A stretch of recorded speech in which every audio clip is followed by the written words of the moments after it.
जय हिंद दोस्तों, next time आपका स्वागत है। आज है 14 सितंबर 2020। आज के अंतर्गत के काफ़ी इंपॉर्टेंट करंट अफेयर हम आपके लिए लेकर आए हैं।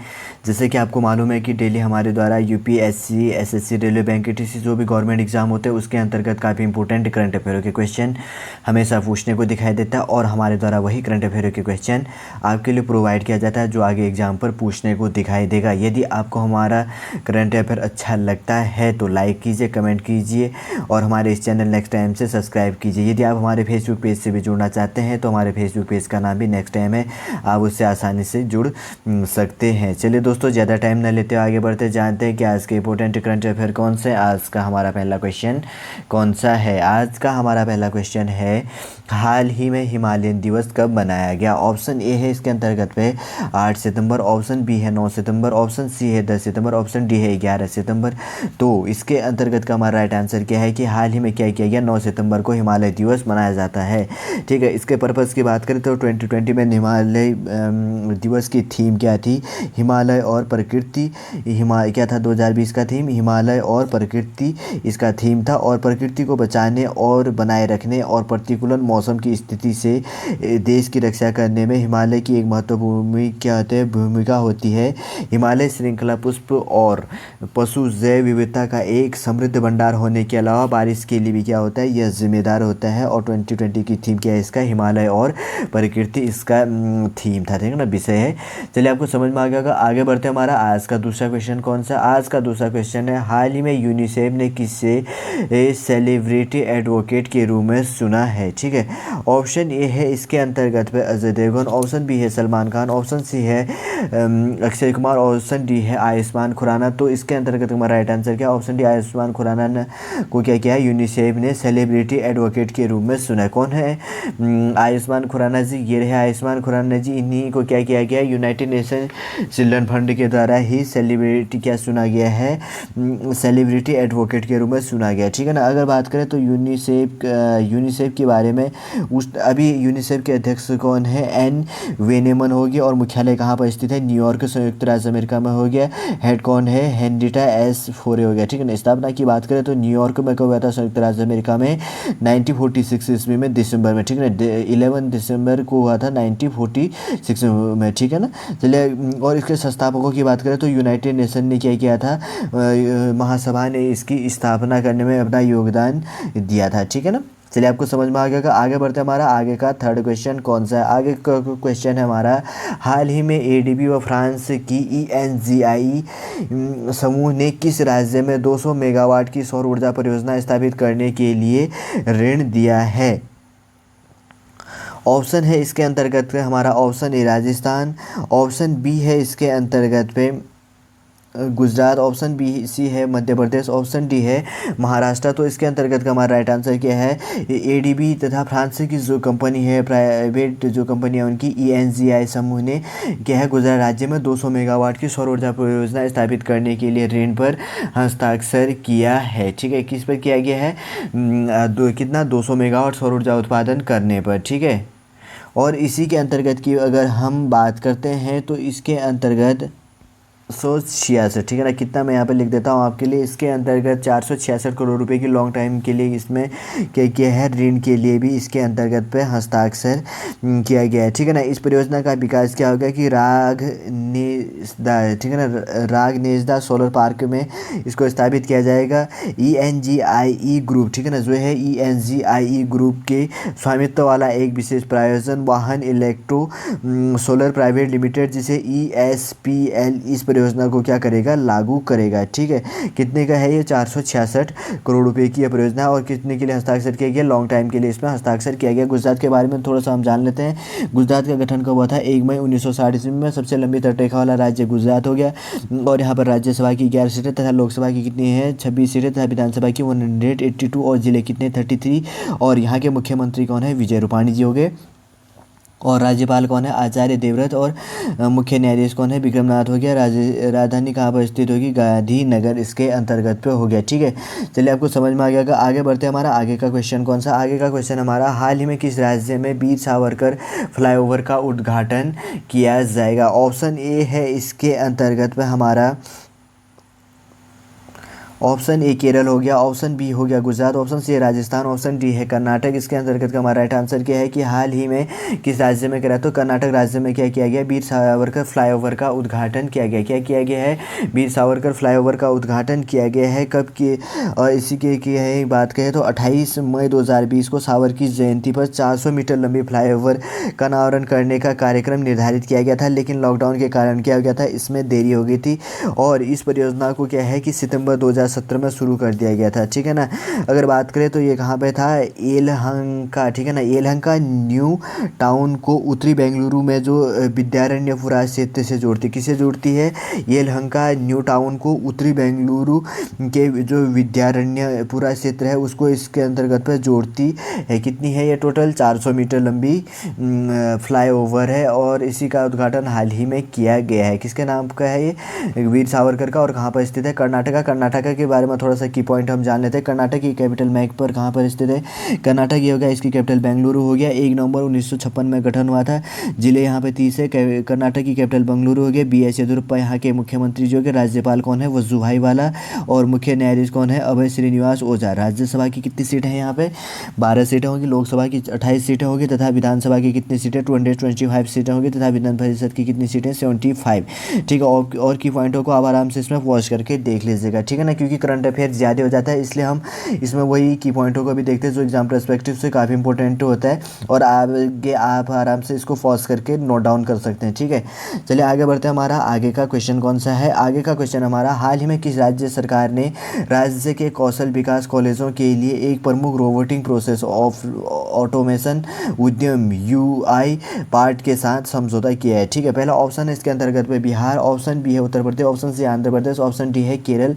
तो इसके अंतर्गत का हमारा राइट आंसर क्या है, ऑप्शन सी आंध्र प्रदेश की कैपिटल 3 है अमरावती, कुर्नूल और क्या है विशाखापट्टनम हो गया, 3 इसकी कैपिटल हो गया। इसने क्या किया है, राज्य के कौशल विकास कॉलेजों के लिए एक प्रमुख रोबोटिक क्या कर दिया गया है, रोबोटिक प्रोसेस ऑटोमेशन उद्यम UI पथ। ठीक है ना, UIPATS पथ हो गया के साथ समझौता किया है और इस कार्यक्रम को 2021 में 50 कितना है इसके अंदर है 50,000 से अधिक छात्रों में, ठीक है, क्या करने के लिए, रोबोटिक प्रोसेस ऑटोमेशन जिसे RPA कहा जाता है। क्या हो गया, RPA का मतलब हो गया रोबोटिक, P से क्या हो गया प्रोसेस, A से क्या हो गया ऑटोमेशन के में तन्यता के निर्माण और बढ़ती कौशलता आवश्यकता को पूरा करने के लिए इसको क्या किया गया है, डिज़ाइन किया गया है। ठीक है ना, UI पथ की बात करें तो AP कौशल विकास निगम के साथ भागीदारी क्या करेगा, भागीदारी ये भी करेगा। ठीक है, आंध्र प्रदेश के बारे में थोड़ा सा की पॉइंट जान लेते हैं। आंध्र प्रदेश का राजधानी थी, जैसे कि मैंने पहले कहा था कि आंध्र प्रदेश कहाँ पर स्थित हो गया, ये रहा आंध्र प्रदेश। 3 कैपिटल है अमरावती, विशाखापट्टनम और कुर्नूल हो गया। और यहाँ के मुख्यमंत्री कौन है, सॉरी ये थोड़ा सा की पॉइंट गलत हो गया इसके अंतर्गत पे, इसके की पॉइंट और होंगे। ठीक है ना, ये मुंबई का हो गया और ये क्या हो गया आंध्र प्रदेश। आंध्र प्रदेश की बात करें तो YS जगनमोहन रेड्डी है। कौन है यहाँ के मुख्यमंत्री, YS जगनमोहन रेड्डी हो गए। ठीक है ना, चलिए आपको समझ में आ गया। आगे बढ़ते हैं, हमारा आगे का क्वेश्चन कौन सा है, आगे का क्वेश्चन है हमारा, हाल ही में किसके द्वारा सिग्नेचर वीज़ा डेबिट कार्ड को लॉन्च किया गया है। ठीक है, ऑप्शन ए है इसके अंतर्गत पे State Bank of India, option B है Punjab National Bank, option C है Reserve Bank of India, option D है बैंक ऑफ इंडिया। तो इसके अंतर्गत का हमारा राइट आंसर क्या है, option D Bank of India के द्वारा क्या कर दिया गया, सिग्नेचर वीज़ा डेबिट कार्ड को लॉन्च कर दिया गया है। बैंक ऑफ इंडिया की बात करें तो इसको शॉर्ट में क्या कहा जाता है, VOI कहा जाता है। ने क्या किया है कि जिसकी जो 10 लाख और इससे अधिक से औसत त्रैमासिक संतुलन को बनाए रखने वाले संपन्न उच्च निवल व्यक्तियों के लिए सिग्नेचर वीज़ा डेबिट कार्ड को इसके अंतर्गत क्या किया गया है, लॉन्च किया गया है। ठीक है, यह अंतर्राष्ट्रीय संपर्क रहित डेबिट कार्ड धातु और प्लास्टिक प्रकार से क्या होगा, उपलब्ध होगा। किस रूप से यह होगा, संपर्क रहित डेबिट कार्ड धातु और प्लास्टिक प्रकार से भी क्या होगा, उपलब्ध होगा। ठीक है, बैंक ऑफ इंडिया का लोगो इस प्रकार से होता है, ये रहा। ठीक है ना, बैंक ऑफ इंडिया, इसी ने क्या किया, सिग्नेचर वीज़ा डेबिट कार्ड को लॉन्च किया है। और इस कार्ड में POS, ठीक है ना, पॉइंट ऑफ सेल जिसे कहा जाता है, जो आप देखते हैं ना मार्केट में जैसे कि जाते हैं तो आप स्वाइप करने के लिए मशीन होता है तो उसको क्या कहते हैं, POS कहते हैं, पॉइंट ऑफ सेल कहलाता है ऑफ POS, जिसका फुल पॉइंट ऑफ सेल हो गया। ई-कॉमर्स पर 5 लाख और ATM पर 1 लाख रुपए तक की क्या होगी, खर्च सीमा इसके अंतर्गत पे निर्धारित की गई है। ठीक है, बैंक ऑफ इंडिया के बारे में कुछ की पॉइंट और जान लेते हैं। तो बैंक ऑफ इंडिया की स्थापना कब हुई थी, 1986 में 7 सितंबर को हो गया था। गवर्नमेंट ऑफ इंडिया के अंतर्गत आता है। इसका कैपिटल कहाँ पर स्थित है, मुंबई के अंतर्गत पे इसका कैपिटल है। ठीक है, चलिए आपको समझ में आ गया होगा। आगे बढ़ते हैं, हमारा आगे का क्वेश्चन कौन सा है।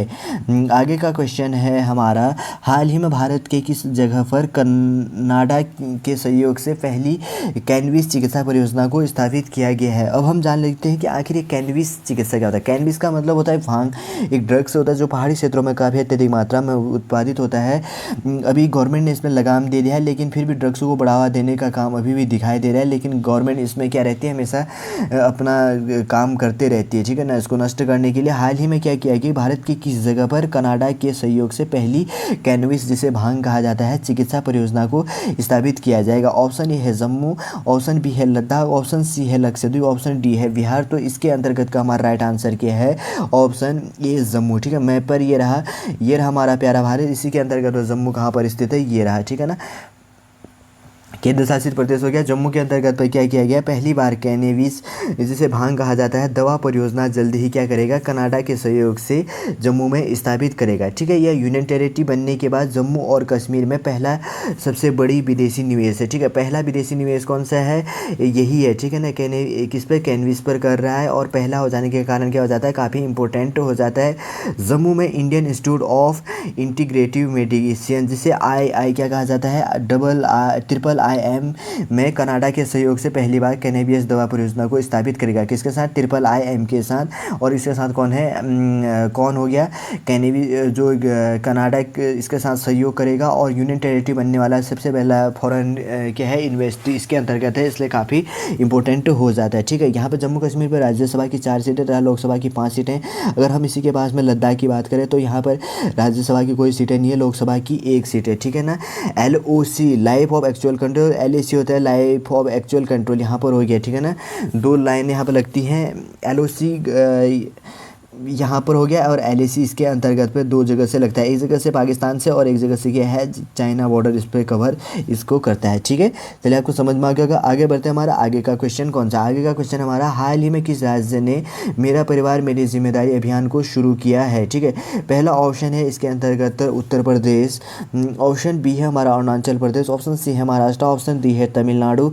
तो इसके अंतर्गत का हमारा राइट आंसर क्या है, ऑप्शन सी महाराष्ट्र। महाराष्ट्र की कैपिटल मुंबई होगी। इसी के अंतर्गत पे क्या किया गया, मेरा परिवार मेरी जिम्मेदारी अभियान किसको किया गया, वहाँ के मुख्यमंत्री उद्धव ठाकरे जी ने कोविड-19 को मद्देनजर रखते हुए इस अभियान को शुरू किया गया है। ठीक है, अगर महाराष्ट्र की बात करें तो इसकी कैपिटल कहाँ पर है, मुंबई हो गया, और समर पे कहाँ पर मुंबई हो गया, तथा विंटर पे कहाँ पर हो जाता है, नागपुर हो जाता है। उद्धव ठाकरे मुख्यमंत्री हो गए, भगत सिंह कोश्यारी कौन से हो गए, यहाँ पे राज्यपाल हो गए, मुख्य न्यायाधीश कौन है, VP धर्माधिकारी। ठीक है ना, यहाँ पर राज्यसभा की 19 तथा लोकसभा की कितने सीटें हैं, 48 सीटें हैं, तथा विधानसभा की कितनी सीटें हैं, 248, ये हो गया। ठीक है ना, महाराष्ट्र की कैपिटल कोस्टल एरिया हो गया, मुंबई ये है, और विधान परिषद की 78 इसके अंतर्गत पे है। ठीक है, आधिकारिक लैंग्वेज की बात करें तो यहाँ पर कौन सी भाषा है, मराठी इसके अंतर्गत पे है। ठीक है, चलिए आपको समझ में आ गया। आगे बढ़ते हैं, हमारा आगे का क्वेश्चन कौन सा है, आगे का क्वेश्चन हमारा आज का लास्ट क्वेश्चन है और काफ़ी इंपॉर्टेंट है।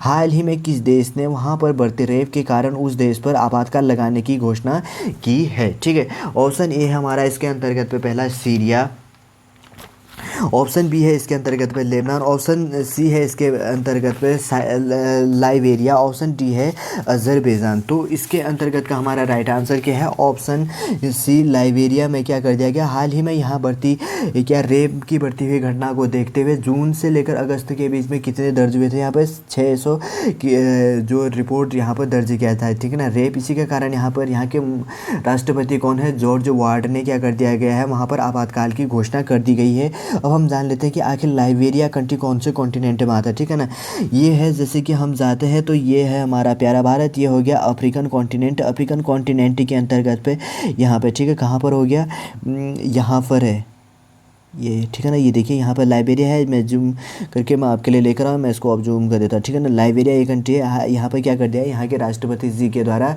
जॉर्ज वार्ड के द्वारा हाल ही में क्या कर दिया गया है, आपातकाल की घोषणा यहाँ पर कर दी गई है। ठीक है, चलिए दोस्तों, आज का करंट अफेयर हम यहीं पर समाप्त करते हैं। उम्मीद करूंगा दोस्तों आज का करंट अफेयर आपको अच्छा लगा होगा। यदि आपको हमारा करंट अफेयर अच्छा लगे तो लाइक कीजिए, कमेंट कीजिए, और हमारे इस चैनल नेक्स्ट टाइम को सब्सक्राइब कीजिए।